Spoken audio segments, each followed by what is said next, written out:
What if the speed of light was 30 miles an hour? What if Earth had two suns? Which cereal mascot would win in a fight? What if everyone lived underground? What if it rained? What if money grew on trees? What trees? if pigs could fly? I don't know if that would actually happen. It's much easier to store a unicycle than to store a horse.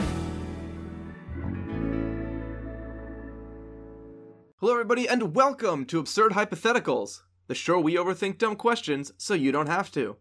I'm your host Marcus Lehner, and I'm joined here today by Chris Yee and Ben Storms. Say hi, guys. Hey, I'm Chris. Hey, I'm Ben. Guys, we are basically in the heights of summer, so we're going to be tackling an important issue that's on everybody's minds. Everyone's thinking about this. Only thing you hear on the streets. What if there was an overnight ice age? What happens overnight if things are too cold? That's what we're getting into today. Bad things, I assume. Yeah, generally not good ones. If it's not good things, this is going to be a pretty boring episode. Yeah, global warming, not so much of a concern, but there's going to be some bad stuff going on. We'll get to it. But first things first, for all of you, I'm not sure who would know this, meteorologists, geologists, science-inclined people. I guess that's a good section of our audience right there. But hey, we are already in an ice age, technically. The period we're in is an ice age. Ice ages are defined mostly by the presence of glaciers and ice sheets. So basically, because we still have ice at the North and the South poles, we're in an ice age. When we're not in an ice age, there's really not much ice, if any, at either of the poles of the Earth. It's all liquid water. We are currently in the Holocene interglacial, a warmer period in an ice age. And before you start thinking that we got some room for global warming on a planet-wide scale, or aren't impacting things as much as, you know, the quote-unquote the media is saying, know that we've postponed the next natural part of the glacial cycle from occurring 50,000 years from now to 500,000 years from now. So it's supposed to get warmer again naturally. Sorry, it's supposed to get colder again naturally in 50,000 years, but now that's postponed by 10 times that to 500,000 years from now. And that is usually what people are referring to when they say ice age is the previous glacial period, or like past glacial periods. Yeah, exactly. Like the cold in the colds, like the ice age definition is a bit loose, even by like loose science standards. So we've each gotten a slightly different interpretation for our pre-show discussion about exactly how we defined ice age. We're not using we're already in one, nothing changes. That would be a pretty bad podcast. So we went with the more what you think of when you hear ice age, like things are cold. Ice age, the meltdown type ice age, or I guess the beginning of ice age, the meltdown before it starts melting.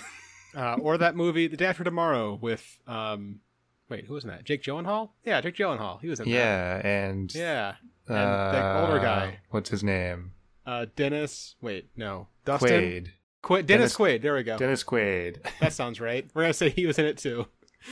That's accurate. I remember watching Day After Tomorrow and really enjoying it because I liked all the the effects and things, and I was like, oh, this movie's good. And then like kind of watched it again with a little bit more like context. I'm like, oh, they ran away from the cold in that scene. Yeah. Yeah. And slammed the door on it. Like that would stop it.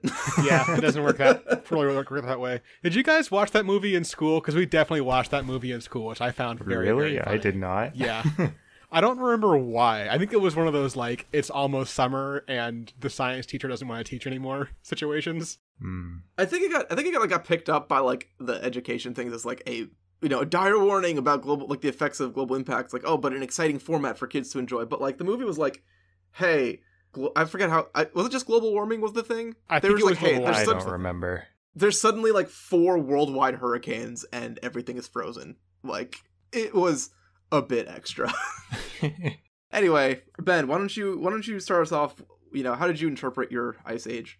Yeah, so I kind of just took it as, for reasons that it will eventually become more, obvious why exactly I did this, just sort of a generally year-round winter in terms of like the winter in the northeastern United States. So, generally cold, decent amount of snow and stuff, but that's kind of, I just took it as year-round winter in a, not Arctic, but relatively wintry area. And what I really looked at was, I tried to look at infrastructure, right? How is this going to affect roads, buildings, bridges, things like that? Is it good?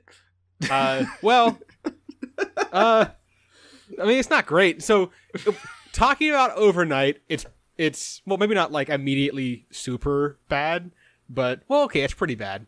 In terms of like things breaking, the cold, extreme cold is obviously not good for instance, roads, right?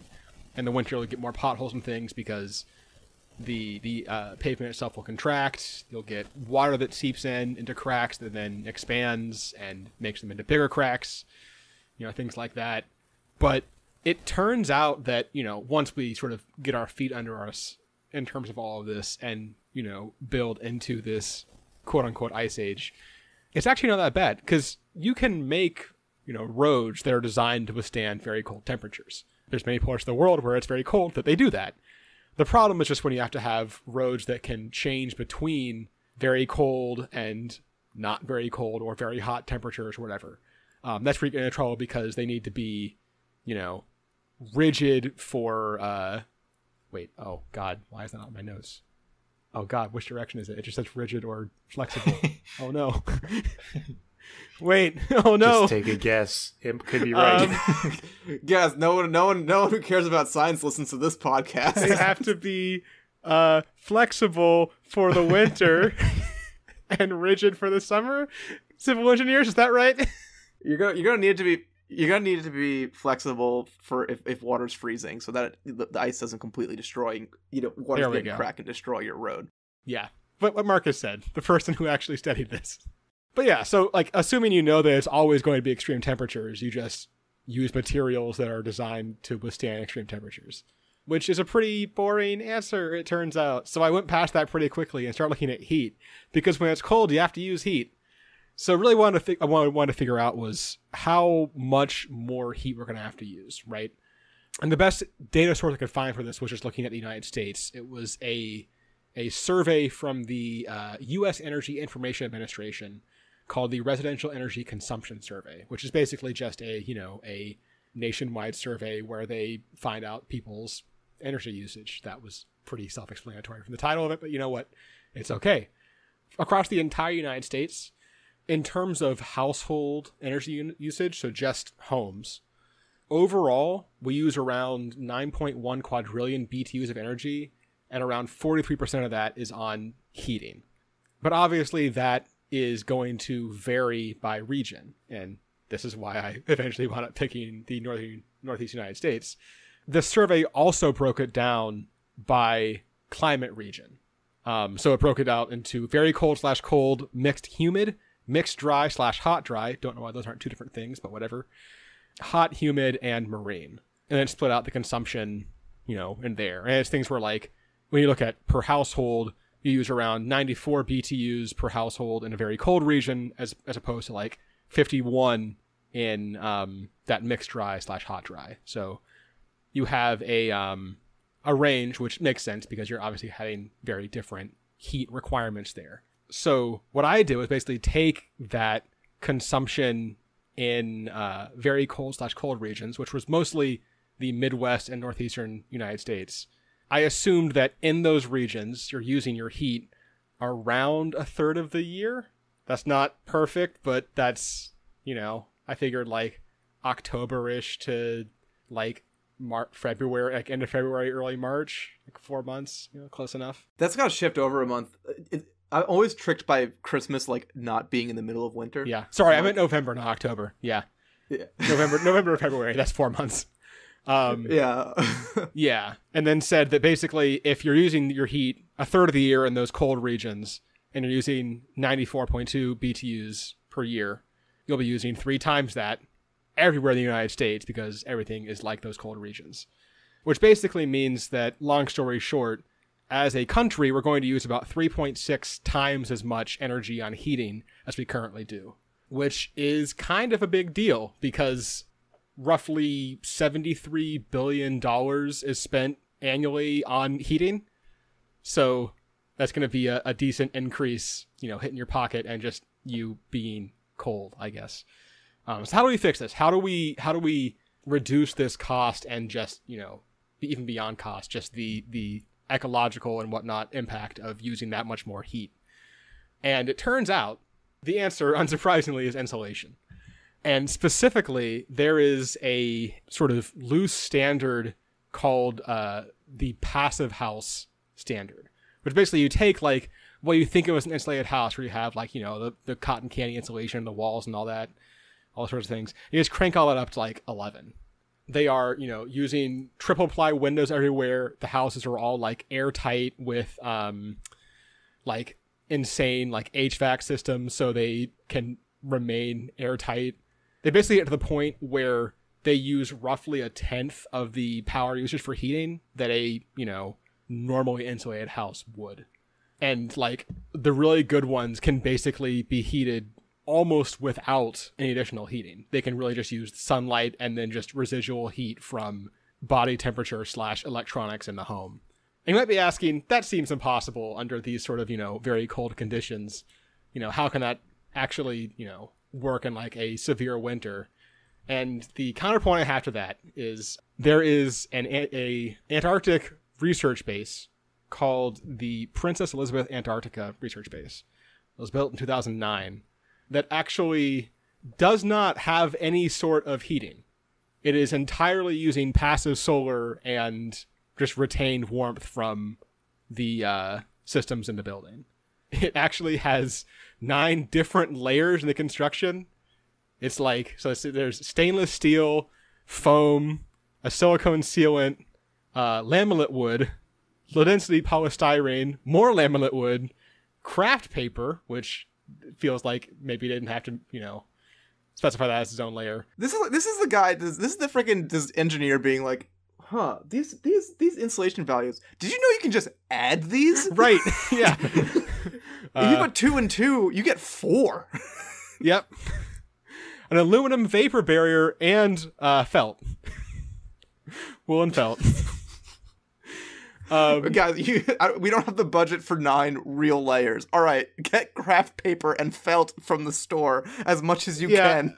It does feel kind of like BS, right? The back to school sales are on.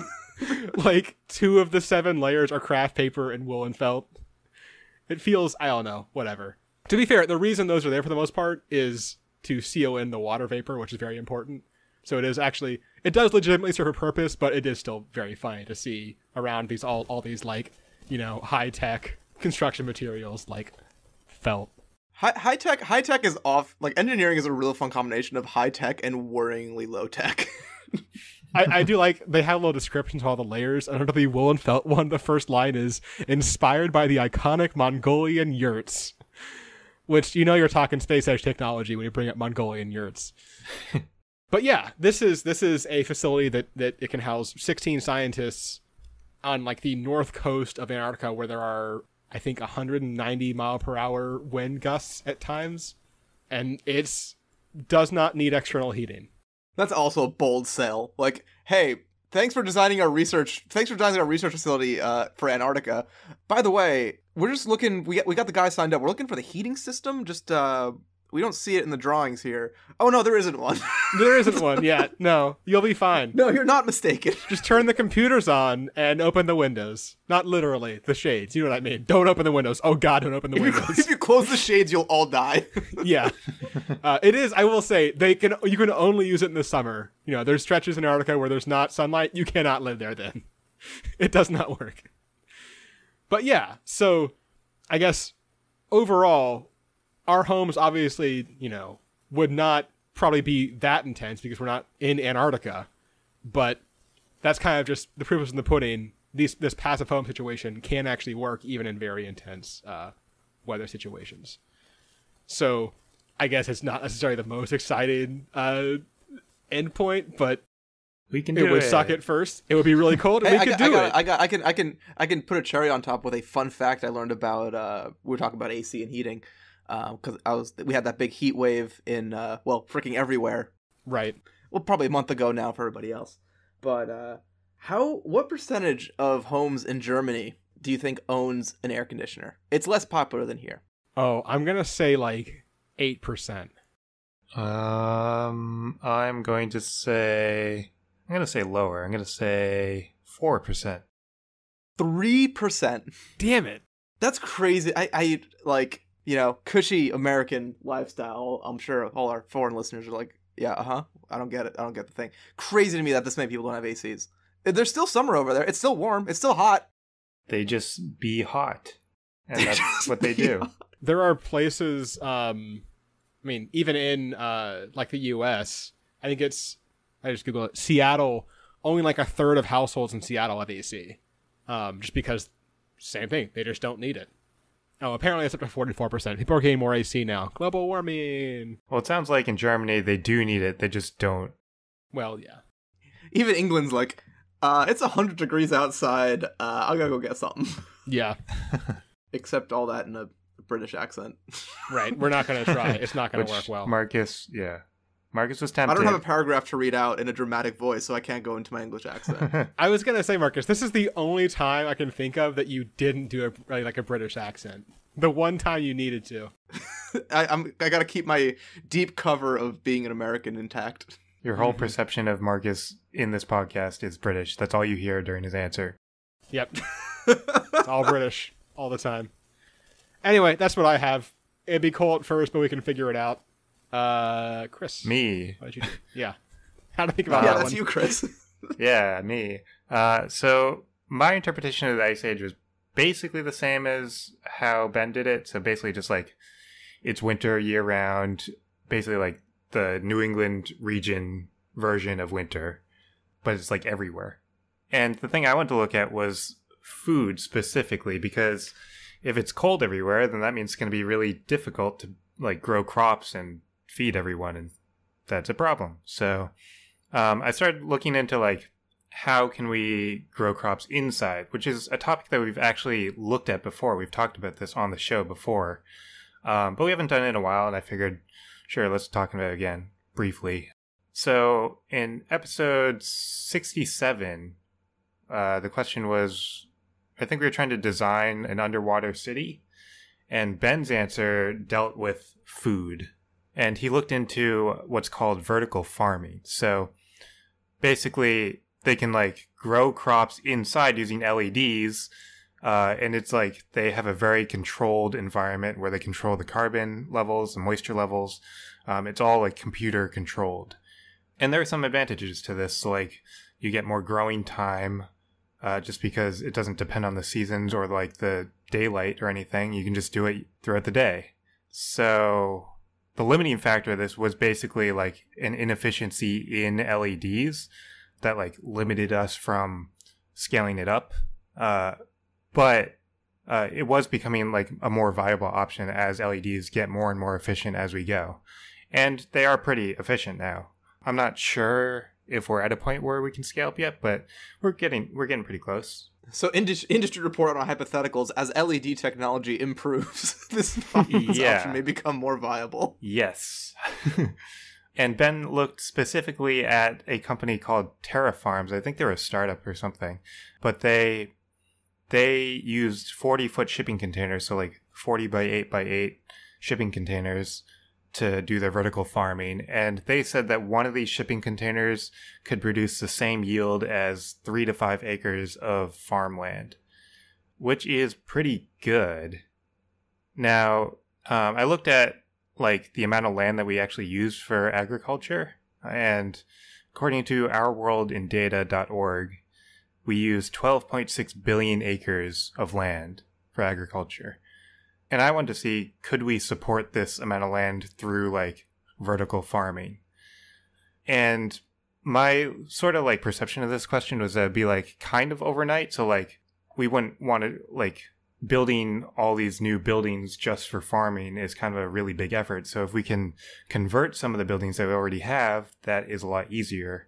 And I looked towards warehouses. I specifically looked at Amazon warehouses at first. So Amazon has about 7,323 acres of warehouses in the US. Jeez. Yeah, it's a lot. If you convert that to square feet, that's around 319 million square feet. And I couldn't find specific heights for Amazon warehouses, but I did find a common warehouse clear height that's just like, it's well known, like this is a common thing that people do, is 32 feet. And like a new trend is starting to be 36 feet. But I use 32 feet mainly just because that like cleanly fits our 8-foot high shipping container in there.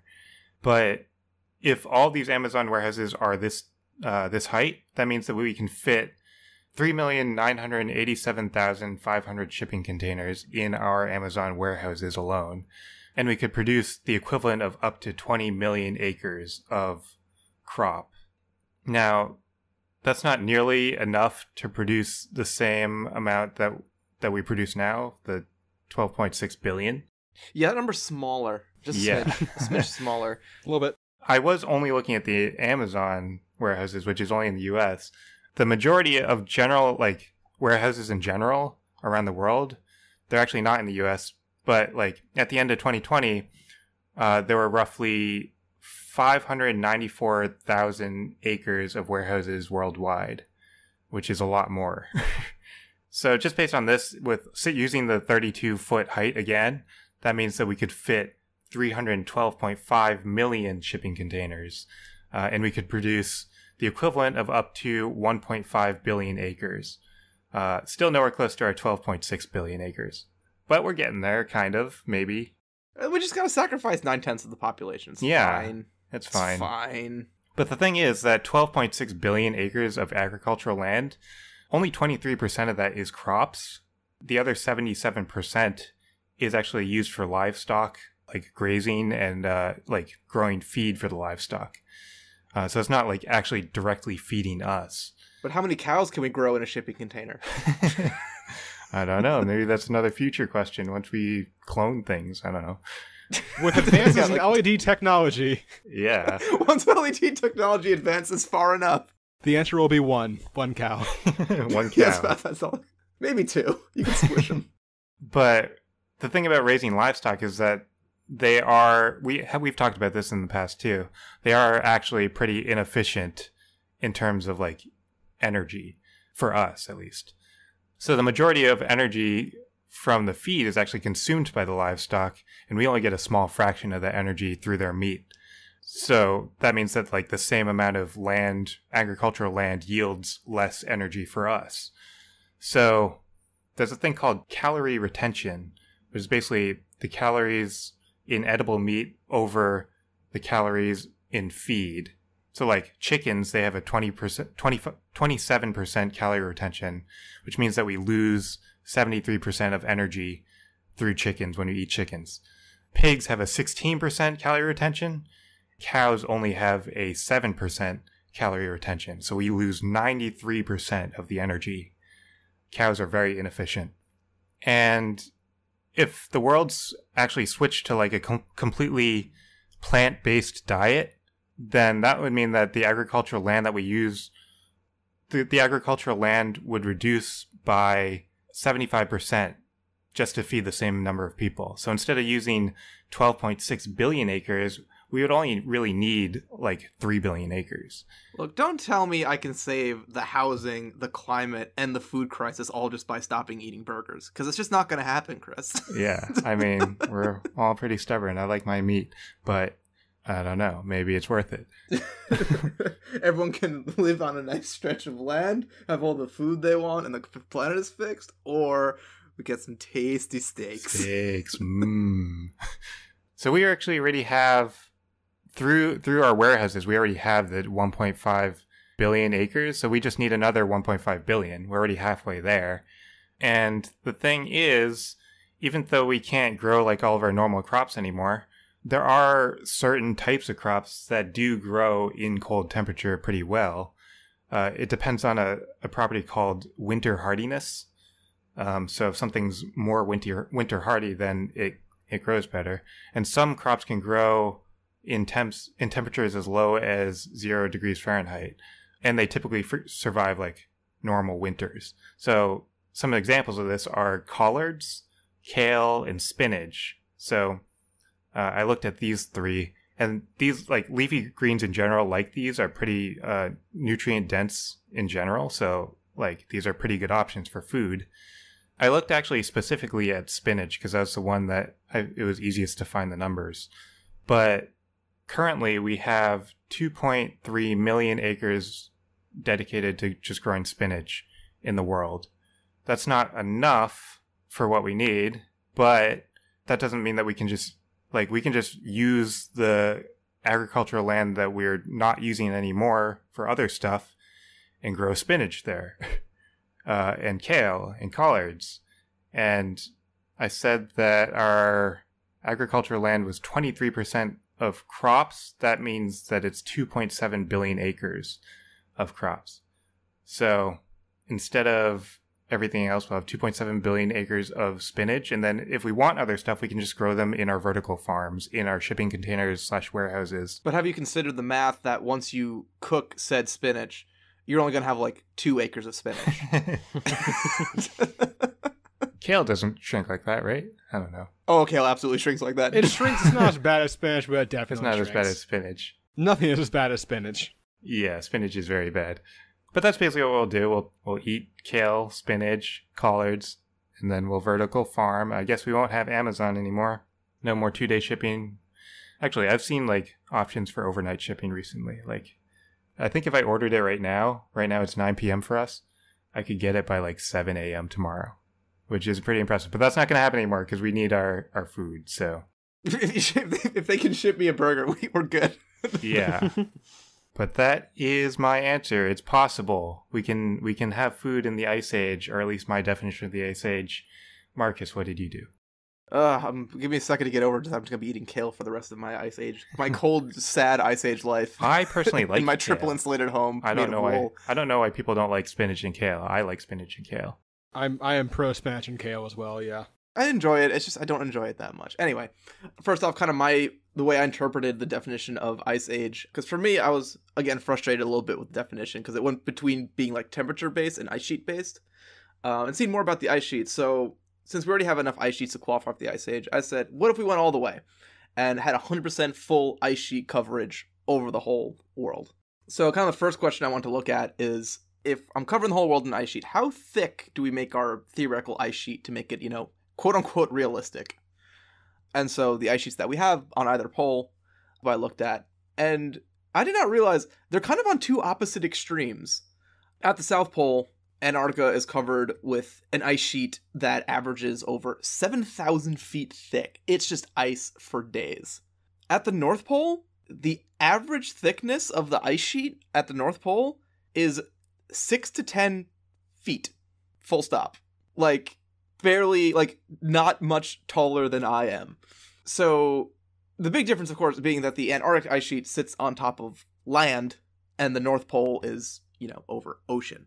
That's really the main difference why one is so much thicker than the other, because it doesn't really have anywhere. It's not getting melted constantly underneath by the ocean and all that. So it's not gravity, because all the water or all the ice goes to the bottom of the Earth. Yeah, of course. Yeah, the ice, it just sinks to the bottom of the Earth, and that's why the center of the Earth is very, very cold. Right.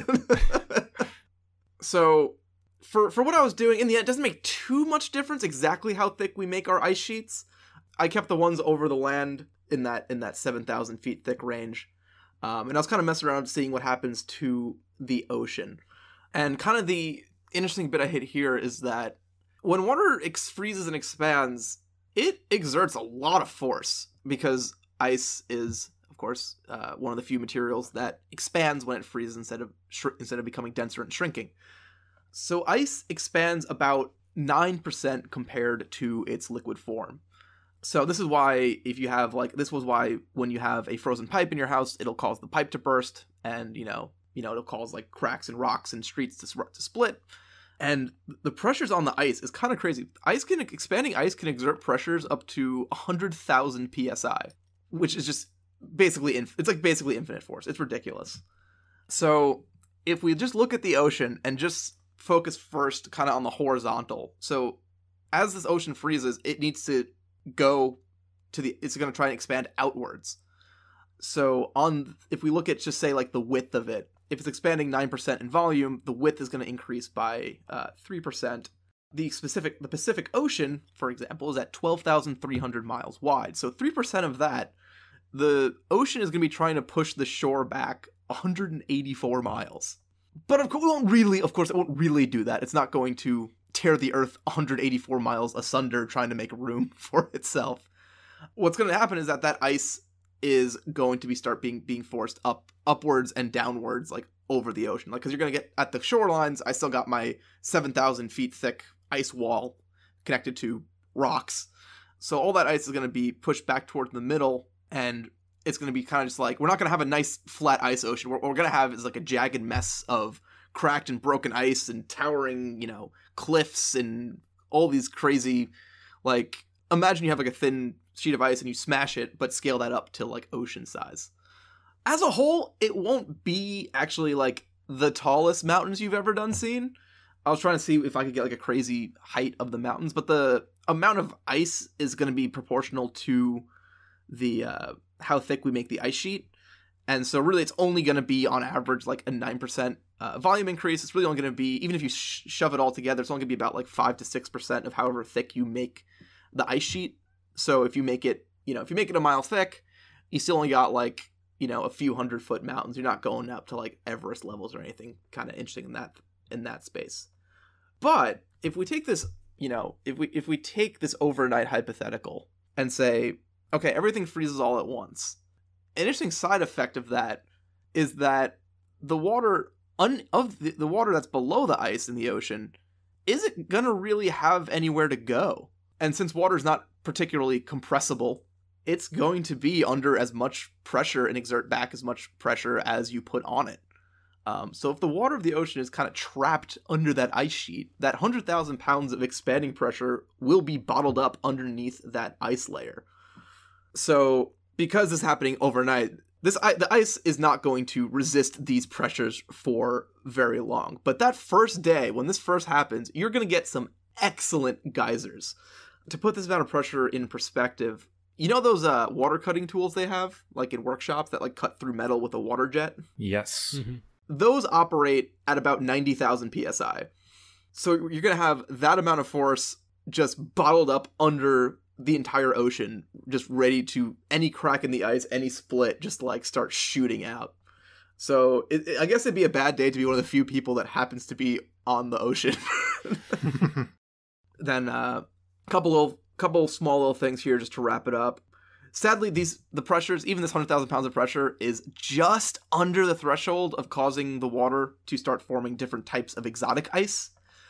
We've talked about it a couple times in the podcast, but there's more than just, you can get different types of ice if you put water in like high pressure in different scenarios. There's like 13 or something types of ice that are all actually different from each other, and like they're formed differently, and it's kind of, they're all pretty cool. But we're like 90% of the way to have the pressures where we stop forming normal types of ice, which is a little sad. I want to see some cool ice happen again.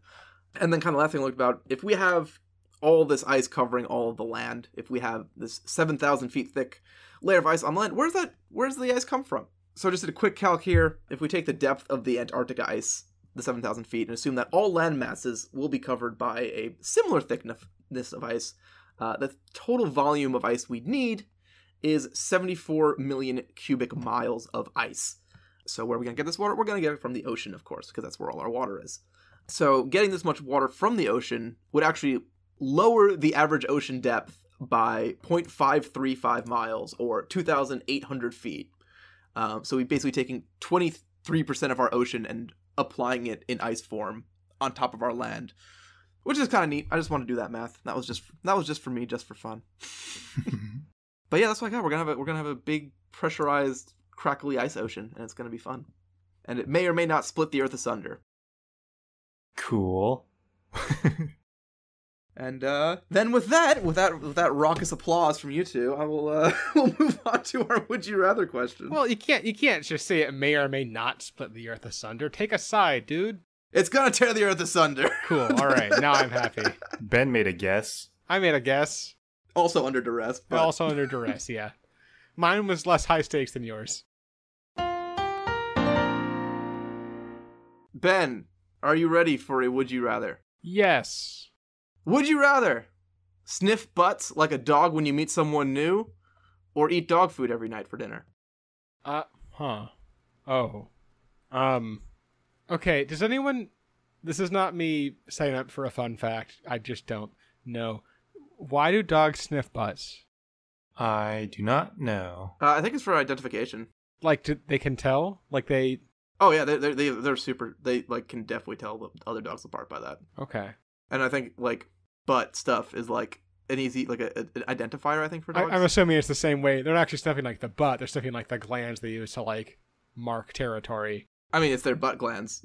Well, yeah, but it's not like they're not sniffing like in another dog's anal snacks. Yeah, fair enough. All right. Well, okay. When your dog sniffs a butt, they can learn about another dog's identity, gender, health, mood, diet, whether they've met before, and more. Okay. So do you gain these abilities in this hypothetical, or do you just? I want to answer that question, but first I want to say I love that in this list they include where they've met before as part of like the things they smelled, as though there's like in a dog's butt smell a record of everyone they've met, not that they might recognize the smell of the butt. Like, I like the idea that when a dog sniffs a butt, they get like a phone book of all the dogs they've interacted with. It's like a checklist. Have you met? Yes. Right. Yeah. Exactly. Fart twice for no. But no, yeah, I guess it really does depend on if you get these abilities, because some of those would be really nice to know, right? Although I'd imagine that if people don't know you and you've sniffed their butt and you're trying to figure out their emotional state, it's going to be confused and disgusted most of the time. I mean, really the only thing, like, except like diet, and I guess well, if you recognize them, you know if you've met before. Really, you just can't tell people's diet. Like, you can tell their identity, gender, health, and mood generally. Health, maybe not so much, but like identity, gender, mood, you can get from reading someone's face. Yeah. You can be like, yep, that's a dude. Yep. And I know that dude, and he's he looks pissed at me. because I just... Right. Exactly, yeah. Okay, let's talk about eating dog food. Have either of you ever eaten dog food? No. Have you? No, I don't think so. I think I tried the cat food when I was a kid, but I don't remember it. I think I might have Is it eaten... like safe for us or not? Is dog Yeah, it's food probably safe for humans to eat? It's probably safe, just not good. Dog food isn't designed for the unique nutrition needs of humans, though it is made from ingredients that are technically safe for humans to eat. Right. So like, Thus, it's not inherently toxic for humans and may be safe in an emergency situation. yeah, It's I just think not you couldn't- healthy or ideal. Yeah, you couldn't like live on just dog food because it doesn't have all the stuff that we need, probably. But it was just dinner, right? You're having dog food for dinner. So you can have other things for lunch and breakfast. But God, your last meal of the day has to be dog food every day. Do you think there's going to be one you find that's good? So I do think actually I may have eaten like a milk bone when I was a kid.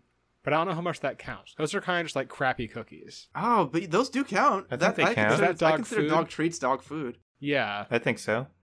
Would you... So, okay. If they didn't count, do you guys think you would eat like wet food? Are we allowed to like heat it up, or do we have Is to eat that it cold? better? Does that make it better? Is that Then better? it's- Is a very then good it's question. like a So yes. stew, kind of. I don't know. But the flavors are trick going my to be mind. flavors are more intense when something's been heated.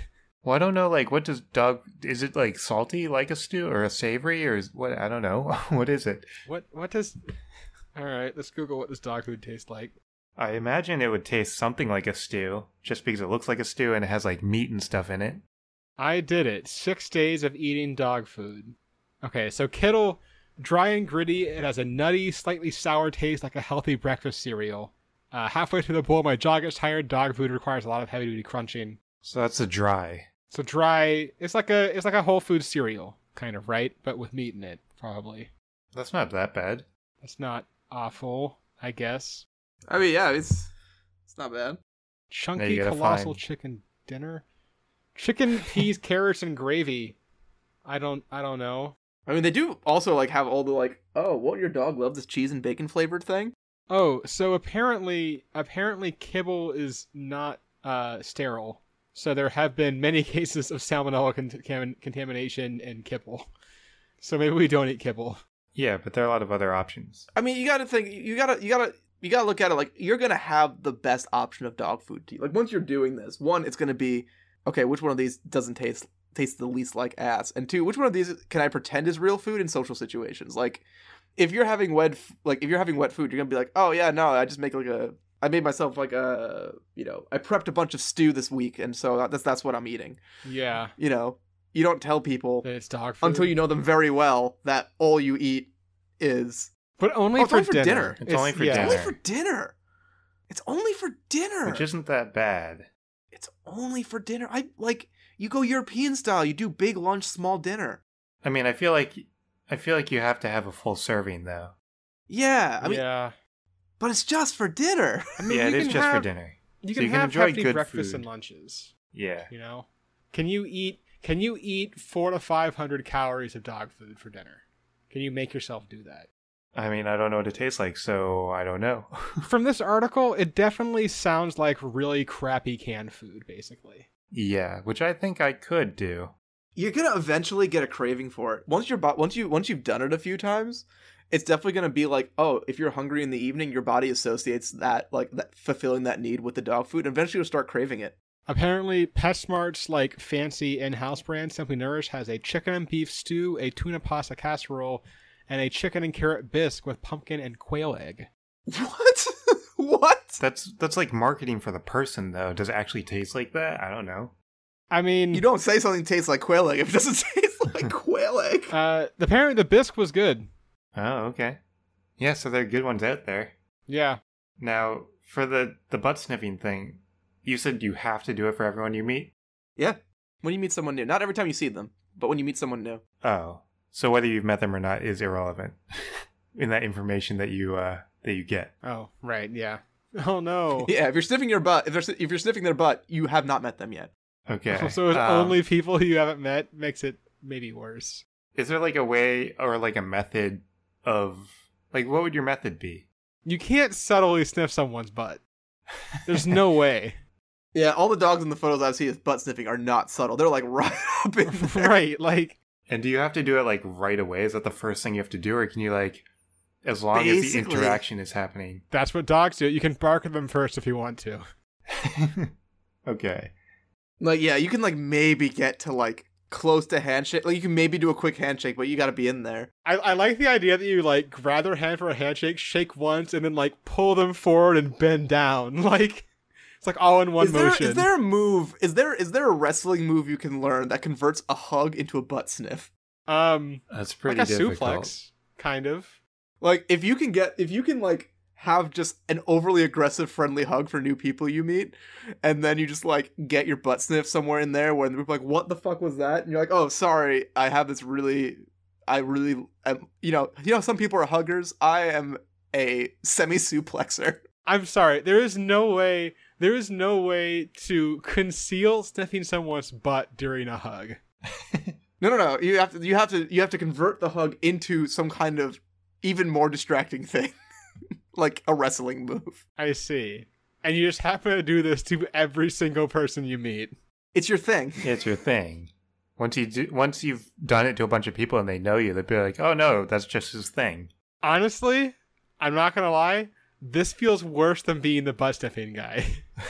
Because you are also, eventually, people are gonna pick up on the fact that as you do this, you're taking a whiff. And then you're the guy who does the wrestling thing and sniffs butts. So I think the last piece of the puzzle here is how often do I meet new people versus how often do I eat dinner? I don't meet a lot of new people. I mean, what's considered meeting? Someone you have Introduce a yourself one-on-one. to. I would say that's Yeah. it, right? If you introduce yourself, it counts as meeting them. Okay. It's very few new people. Yeah, it doesn't happen a lot. But I mean, think about, I don't know, starting a new job. Yeah. Is there a virtual loop around where you can meet them on Teams, and then now you've met them, so you don't have to sniff them when you see them in person for real? I don't think that counts. Or do you see someone on a virtual meeting and you're like, oh, hey, what's your name? And you introduce yourself and you're like, hold on, what's your address? I'm coming over. I don't think you can ever change jobs. But even that won't work because also people get hired and you have to introduce yourself. You're always going to have to sniff butts in a professional I mean, you setting. could find a job. You could find a job where you're basically just working by yourself, I think. I guess. It's like IT something. Yeah, I mean. Anyway, I think we're ready. I think we can do final. This seems super easy. Final decisions here. Well, Chris, if it's so easy, what did you pick? So I'm gonna pick the dog food because I mean, yeah, I eat dinner way more often than I meet new people. But when I do meet new people, it's gonna be I'm basically just not You're never every gonna see new them person. again. Yeah, they're always gonna hate me. So the more people that don't ever want to see you again increase the number of new people you have to meet. yeah, whereas I don't think the dog food, I mean, I've never tried it, but I don't think the dog food is actually going to taste that bad. And there are certain ones that you can hide and make it look like normal food, and no one will question it. So I'm going dog food. God. This pains me because you know how much of a food person I am. I am also going dog food. You can still enjoy normal food, though. Yeah, but like dinner's the best meal. I love cooking dinner. You can't like cook I mean, you can kind of cook a elaborate. Breakfast is the best meal. Not to cook. Well, I don't cook. Well, okay, fair enough. Yeah. Can you please start cooking, Chris? You should really start cooking. Nah. We tried. That was good effort. Yeah, the social ramifications of God. It's insane to me that the social ramifications of being the guy who eats dog food haven't even entered my mind because of how bad the social ramifications of being the guy who sniffs butts are. Like, I can deal with being the guy who eats dog food. I cannot deal with being the guy who sniffs butts. That's untenable. I mean, it could be like misconstrued as like sexual harassment or something. Right? Yeah, exactly. Or, construed as sexual harassment. Yeah. It is. Oh boy, yeah. No, I'm in the same boat as well. I think you might even just find a good, like, you just gotta find one good dog food and you just eat that, and apparently get way too much vitamin A that might cause later health problems. But there haven't really been studies on it because not many people eat only dog food. So there you have it. If you enjoyed this episode and you have the chance at hearing us eat weird things, not dog food, we're not doing that one. But we do shit like that in our monthly bonus episodes, which are at our Patreon, hidden behind the paywall, www.patreon.com/absurdhypotheticals. You become a patron. It's just $1 a month. You get access to all the bonus content. Lots of good things in there. If you have a cool idea for a hypothetical that just popped in your head while you're listening here, or just pops in your head ever, send it to us. We'd love to get listener questions. If you're listening /watching on YouTube, you can throw it right in the comments, or send us an email is the next best way, absurdhypotheticals@gmail.com. And as always, whatever platform you are on, leaving a review can only help the show grow and become more successful, which results in a better podcast for everybody. So leave us a review. 5 stars is the best number of stars, as long as that is the maximum on the scale you're using. If you're on some weird podcast player that has 10 stars available, all 10. Don't go for 5. 5 wouldn't look so good on that platform. Just max out the stars. Kind of what we're asking for here. Yeah, all the stars, or all the shapes, thumbs up, hearts, apples, tomatoes, whatever they are. Throw them all in there. And then, I was going to say next week's episode, but we have had a schedule change up. You may have noticed. This will probably be one of the things we talk about in our not behind the scenes, our Patreon episodes, as what they're called now, our fireside chats. We have switched our schedule to bi-weekly. It is not your podcast player broken.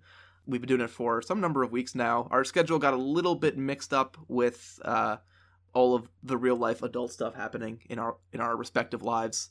So as a result of those, generally we are switching the podcast for the foreseeable future to a bi-weekly podcast rather than a weekly podcast.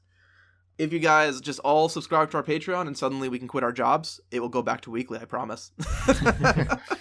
But for now, in 2 weeks' time, on Monday, you can join us for next episode's question. Which movie heist crew would run the best restaurant?